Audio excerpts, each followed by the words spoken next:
बकरी के 7 बच्चे। भोला बकरा एक हरे भरे जंगल में डरते डरते एक पेड़ से पत्ते और डालियां तोड़ रहा था। जल्दी से सुरीली और बच्चों के लिए पाला तोड़ लेता हूँ। अगर जंगल का यहाँ कोई जानवर आ गया तो वो मुझे खा जाएगा।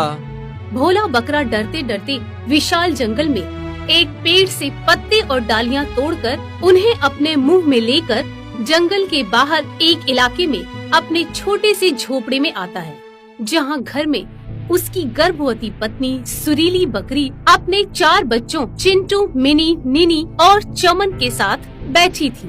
तभी भोला बकरा घर का दरवाजा बंद कर देता है। भोला जी, किसी ने आपको इस घर में आते हुए देखा तो नहीं ना? नहीं सुरीली, मैं छुपते छुपाते आया हूँ, मुझे किसी ने नहीं देखा।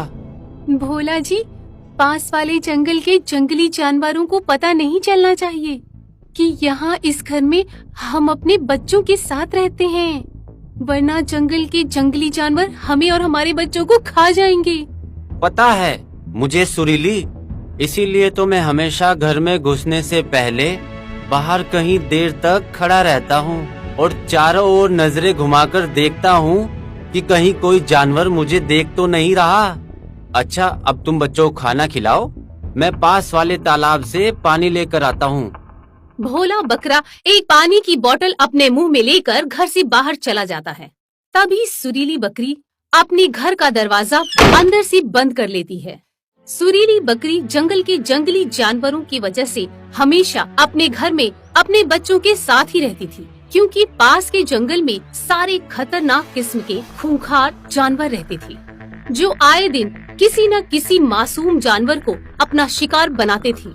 अपने बच्चे उन जानवरों का शिकार ना बन जाएं, इसीलिए सुरीली बकरी हर समय अपने बच्चों के पास ही रहती थी। माँ, आप हमें बाहर खेलने क्यों नहीं जाने देते हो? हमें सारा दिन घर में रहना अच्छा नहीं लगता माँ।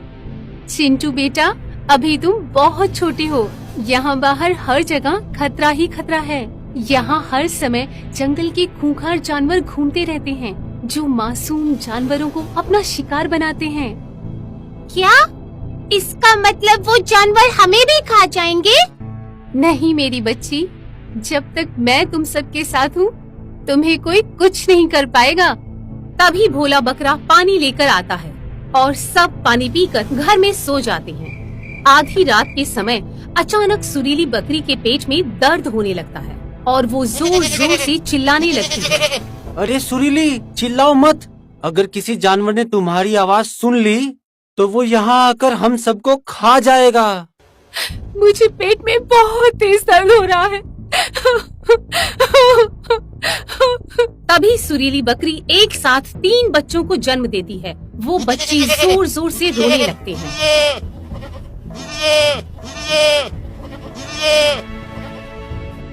तभी अचानक बाहर किसी के चलने की आहट सुनाई देती है। ये सुनकर भोला बकरा दरवाजे के सुराख से बाहर की ओर देखता है तो दूर सामने एक चीता और लोमड़ी खड़े रहते हैं। अरे बाप रे, चीता और लोमड़ी। सुरीली बच्चों का मुंह बंद कर, बाहर चीता और लोमड़ी खड़े हैं। अगर वो बच्चे की आवाज सुन लेंगे तो वो यहाँ आ जाएंगे। भोला बकरा और सुरीली बकरी तीनों बच्चों की आवाज बंद कर देती और लोमड़ी बकरी के बच्चे की आवाज सुनकर इधर उधर देखने लगते हैं। लोमड़ी, अभी बकरी के बच्चे की आवाज कहाँ से आ रही थी? पता नहीं, यहाँ तो कोई दिखाई नहीं दे रहा। लगता है वो बकरी के बच्चे जंगल में चले गए। चलो हम उन्हें जंगल में ही तलाश करते हैं। लोमड़ी और चीता अपने जंगल की ओर चले जाते हैं। अच्छा हुआ चीता और लोमड़ी चले गए, इन बच्चों ने तो आज मरवा ही दिया था हमें। तभी दोनों डरते डरते अपने बच्चों के साथ सो जाते हैं। अगले दिन सवेरे हमेशा की तरह भोला बकरा जंगल में अपने बच्चों के लिए खाना और पानी लाने के लिए जाता है और सुरीली बकरी अपने बच्चों के पास बैठी रहती है। इसी तरह कई दिनों तक चलता रहा। एक दिन भोला बकरा और सुरीली बकरी अपने घर के बाहर अपने बच्चों के साथ चर रहे थे। तभी दूर सामने जंगल से लोमड़ी, चीता और भेड़िया तीनों सुरीली बकरी और उसके बच्चों को देख रहे थे। अरे वाह बकरिया, चलो साथियों, इन बकरियों को अपना शिकार बनाते हैं। चलो चलो। रुक जाओ साथियों, हम अभी इन बकरियों का शिकार नहीं कर सकते। अगर हमने अभी इनका शिकार किया तो हमें अपना आधा खाना जंगल के राजा शेर को देना होगा। अरे तो यहाँ राजा शेर कहाँ है? उसे कहाँ पता चलेगा कि हमने इन बकरियों का शिकार किया है? हाँ चीते भाई, वैसे भी इतना सारा खाना एक साथ हमें कभी नहीं मिलेगा। इस इलाके में हमारे जंगल के कई सारे निवासी हर समय आते ही रहते हैं। अगर किसी ने हमें इन बकरियों का शिकार करते देख लिया और उसने जाके राजा शेर को बता दिया तो पता है ना कि राजा शेर कितना खतरनाक है। इसीलिए मैं कह रहा हूँ, हम अभी नहीं, हम इन बकरियों का शिकार कल करेंगे, क्योंकि कल जंगल में खरगोश की शादी है। तो जंगल के सारे निवासी खरगोश के घर उसकी शादी में गए हुए होंगे, तब हम यहाँ आकर इन बकरियों का शिकार कर लेंगे। तभी भोला बकरा सुरीली और बच्चों को साथ लेकर घर के अंदर चला जाता है। ये देखकर लोमड़ी, चीता और भेड़िया अपने जंगल में चले जाते हैं। उस जंगल में बहुत सारे पशु, पक्षी और जानवर रहते थे। उस जंगल का राजा एक शेर था, जिसके हुक्म पर पूरा जंगल चलता है। राजा शेर ने जंगल में एक कानून बनाया है कि कोई भी जानवर अपने जंगल के निवासियों का शिकार नहीं करेगा। अगर किसी को शिकार करना है तो वो अपने जंगल के बाहर पक्षी और जानवर का शिकार करे। अगर कोई जंगल के निवासी का शिकार करता पाया गया तो उसे जंगल की काल कोठरी में हमेशा के लिए कैद कर दिया जाएगा। इसी डर से कोई अपने जंगल में शिकार नहीं करता था। अगले दिन शाम में सुरीली बकरी अपने घर में भोला बकरा के आने की राह देख रही थी। अरे भोला, अब तक घर क्यों नहीं आया? ये तो सवेरे से घर से निकले हुए हैं, अब तक ये आए क्यों नहीं? क्या हुआ माँ, आप इतनी परेशान क्यों हो? बेटा, तेरे पिताजी सवेरे से घर से बाहर गए हैं। आज से पहले कभी उन्हें इतना समय नहीं लगा आने में। मेरा मन बहुत घबरा रहा है, कहीं उन्हें कुछ। नहीं माँ, पिताजी ठीक होंगे, वो कहीं काम में फंसे होंगे। मेरा मन नहीं मान रहा बेटा। चमन बेटा, तू अपने भाई बहन के साथ घर में रह और अंदर से दरवाजा बंद कर लेना। मैं जंगल में तेरे पिताजी को देख कर आती हूँ। जब तक मैं ना आऊँ तब तक दरवाजा मत खोलना बेटा। ठीक है माँ। वो जंगल में अकेला छोड़कर घर के बाहर चली आती है। तभी सातों बच्चे घर का दरवाजा बंद करके अंदर बैठ जाते हैं। थोड़े समय बाद अचानक सुरीली बकरी के छोटे तीनों बच्चे रोने लगते हैं। तभी वहाँ बाहर एक शिकारी आदमी रोहन आ जाता है। वो बकरी के बच्चों की आवाज सुनकर दंग रह जाता है। अरे निम्मी बहन, इन तीनों को चुप करवाइए। अगर इनकी आवाज किसी जानवर ने सुन ली तो वो हम तीनों को खा जाएगा। तभी रोहन सुरीली बकरी के घर का दरवाजा तोड़कर घर के अंदर आ जाता है। सातों बच्चे रोहन को देखकर हक्का बक्का रह जाते हैं। जंगल के जानवर और पक्षियों का एक उसूल है कि वो जब भी किसी इंसान के सामने आते हैं तो वो उसके सामने बात नहीं करते हैं। अरे बाप रे, ये तो इंसान है। अरे वाह, इतने सारे बकरी के बच्चे। चलो मैं इन सबको घर ले जाता हूँ और इन्हें पालता हूँ। रोहन सातों बच्चों को पकड़कर उन्हें वहाँ से ले जाने लगता है। अरे बाप रे, ये इंसान हमें कहाँ ले जा रहा है? सातों बच्चे चिल्लाने लगते हैं। तभी रोहन उन्हें लेकर पास वाले पहाड़ी इलाके में बने अपने घर में ले आता है और सातों बच्चों को पिंजरे में कैद कर देता है।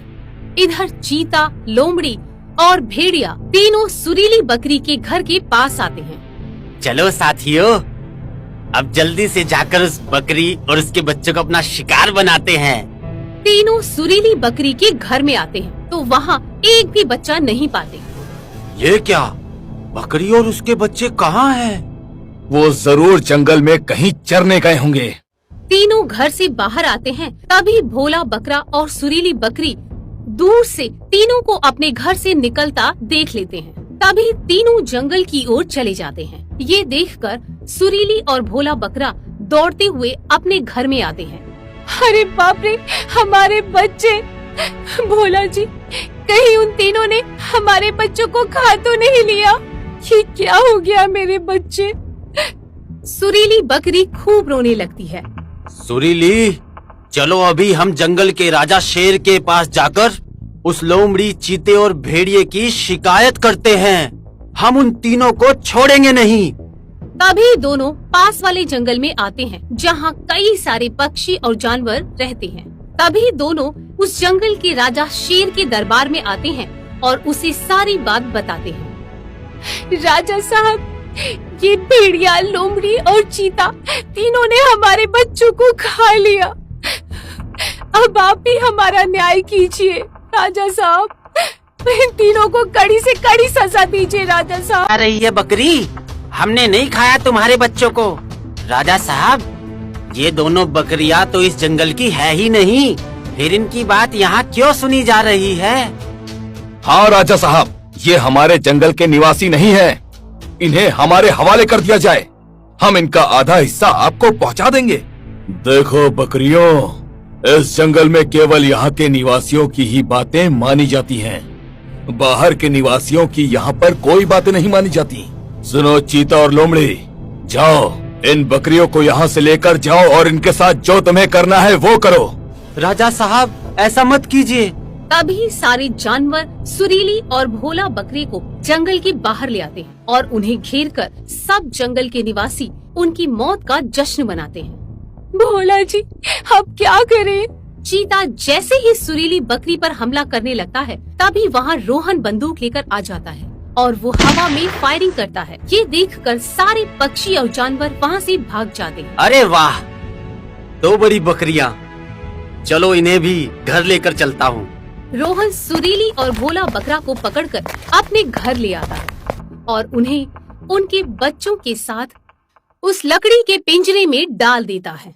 अपने बच्चों को देखकर सुरीली और भोला बकरा के होश उड़ जाते हैं। अब कल मैं इन बकरियों को शहर ले जाकर बेच दूंगा। रोहन अपने घर के अंदर चला आता है। मेरे बच्चों, तुम सब यहाँ कैसे? हमें तो लगा था तुम्हें जंगल के जानवरों ने खा लिया है। माँ, आपके जाने के बाद इस आदमी ने हमें यहाँ लाकर कैद कर दिया था। बच्चों, तुम्हें जिंदा देखकर हमारी जान में जान आ गई। सुरीली, हमें कैसे भी करके यहाँ से निकलना होगा।